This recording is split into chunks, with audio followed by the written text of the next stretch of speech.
Clock it, clock it. I am so proud of myself. Like, the consistency is consistencying. That's a word? If not, we're gonna make it a word. So today I'm going to be talking about how to keep your faith. I feel like our generation really does struggle with believing that God is going to keep his promise, and when they see that God is quiet, they get weary, and it's just, you have to let the teacher cook, you know what I'm saying? Let God really do what he has to do so that things can get done the way he needs it to be done. You have to want what he wants for you. Like, you just have to. So let's jump right into it. So how do I keep my faith? I'm going to give you some examples on how I keep my faith and how I keep trusting in God and knowing that he's going to keep his promise, and that, you know, he just do what he said he'll do. For me, when it looks like my life is falling apart, and I'm sorry, as a girl, y'all know when y'all be talking and like the lip gloss just be like, it just be doing too much. Like, my lip gloss is popping. Alright, let me lock it. Pray consistently. Pray when you wake up, when you about to leave the house, on your way back to the house. Pray for protection, pray for wisdom, pray for knowledge. Continue to seek him, because if you think you could just get things done on your own without him, I don't know what to tell you. Stay content. Control what you can control. Control your emotions in the moment. You know, when you feel as though God isn't answering your prayers, and you feel as though you haven't heard from him in a while, you haven't heard his voice in a minute, just continue to stay content. Because if God sees that you're starting to become eager and unsettling, and you just become so impatient, that word go again. I told y'all my word for the year was patience. But anyways, do not become consumed with anger, fear, anxiety. All of those things were created to destroy you. You have to gather your emotions and be thankful for the little things, because God didn't even have to give you that. You get what I'm saying? Me personally, when I need a step back, I read a book. I try to take time away from my phone. So that's why some people be like, oh, why you never text me back? Girl, look, my friend calling me right now. Tap into a craft, you know? And when I say craft, it doesn't necessarily have to be something crafty. Just tap into a niche. Figure out, what is it that brings you joy? It could be coloring. It could be word search puzzles. It could be going for a run, working out. It could be learning a new recipe for something, you know, get into baking.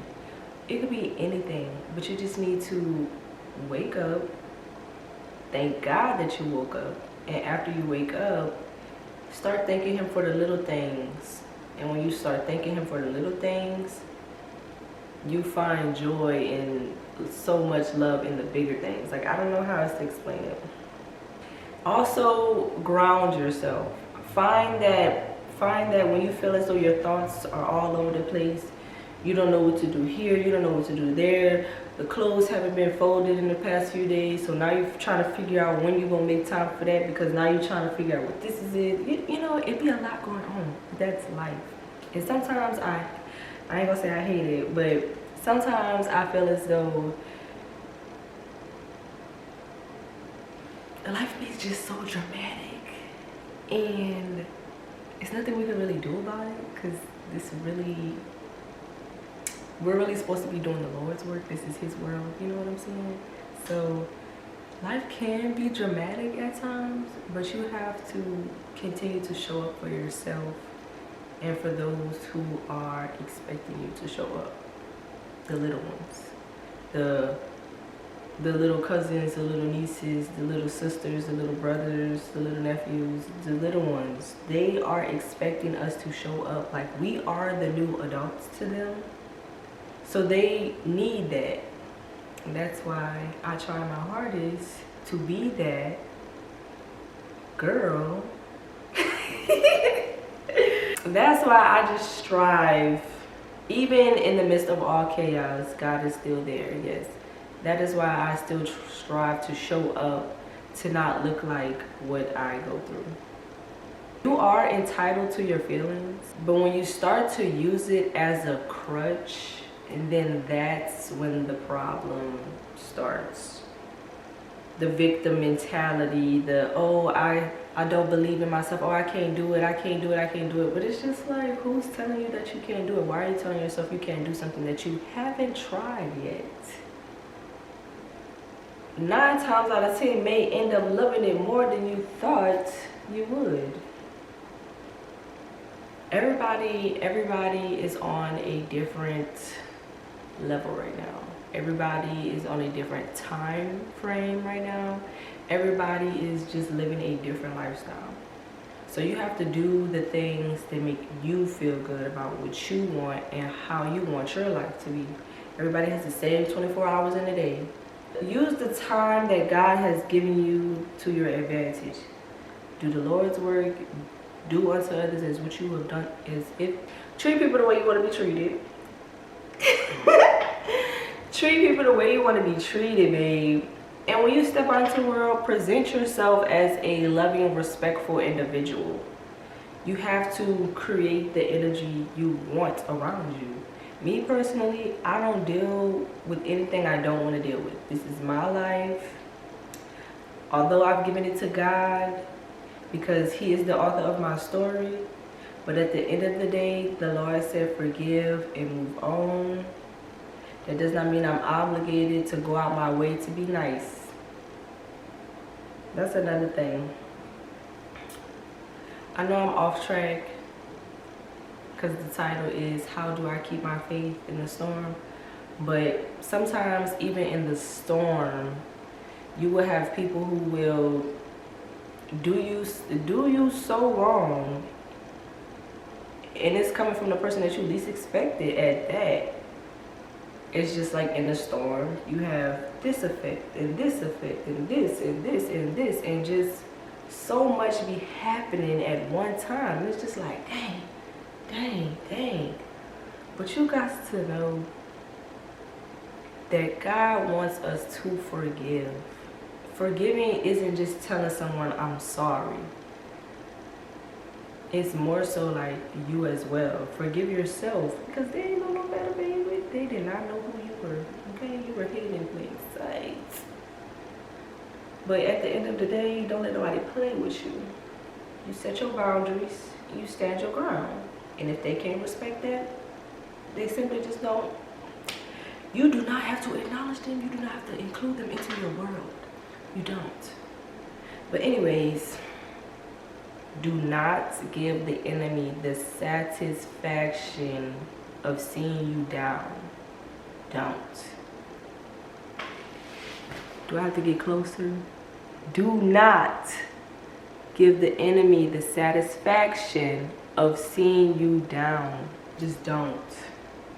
You have to show up even in the storm. You have to be who you were made to be even in the storm.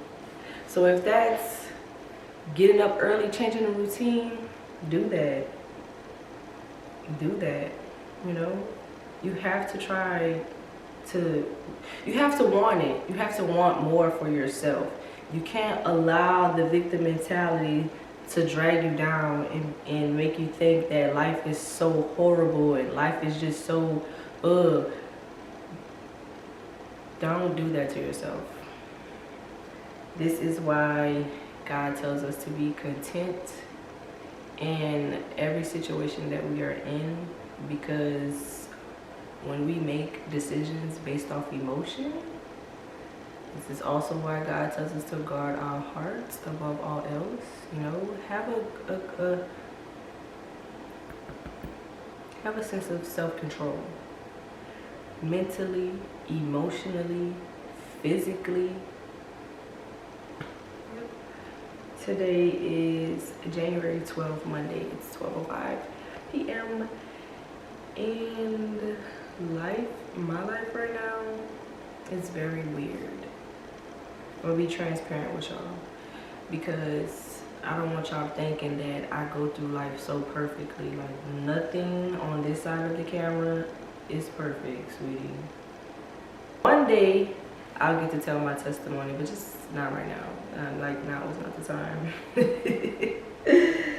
Woo, y'all gonna be mad. Like, y'all gonna be mad for me. But anyways, my life is just so weird right now, right? I'm at that phase, I'm at that stage of just starting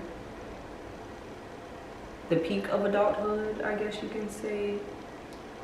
I'm only 24. Well, I just turned 24 like 12 days ago. I be acting like I'm 30. That's a shame. But at the same time, I love it. I'm an auntie. I finished school. Well, finishing school, it's a whole other story with that too, girl. And yeah, I'm just, at 24, I'm on my own. And I love it. Although being an adult, it do comes with pros and cons. Like, look at me talking about being an adult. Like, girl, I just feel as though at my age, I'm handling it very well, very maturely, you know? And I just wanted to be a light for my generation. I want them to understand that although we are the same age, we have two different stories. It can still happen for you as well. You just gotta want it. And when I say it, I mean the beautiful life. The beautiful life that you desire. You gotta want it. You can't just say, you just don't go through life with a victim mentality thinking that, oh, my life is so horrible. You know that there's power in the tongue. Stop saying that about yourself. But anyways, yeah, that's all I have for you guys today. Make sure you tune into the next video. I love that I am just in a place where I can really start being consistent. I can really be who God has called me to be, because again, that's a part of my testimony. Like a couple years ago, I know I kept saying like, oh, you know, this video is finna drop, this video is finna drop. Like, life was just lifing, okay? Lord knows that this right here, this is growth. This right here, this is Him moving in my life. So I hope y'all watch this video and enjoy it. I hope that you got some good notes. If you feel like, you know, when you watch my videos, you gotta take notes, start doing that. Cause I do be giving some key points. Maybe next video we're gonna come a little bit more structured. I'm just, you know, doing it. I'm doing it right now, okay? This is like video what? 3 consistently by myself. Like, that's amazing. And then the video that I dropped yesterday was definitely something that was so heavy on my heart that I just had to. So yeah, make sure y'all tune into the next video.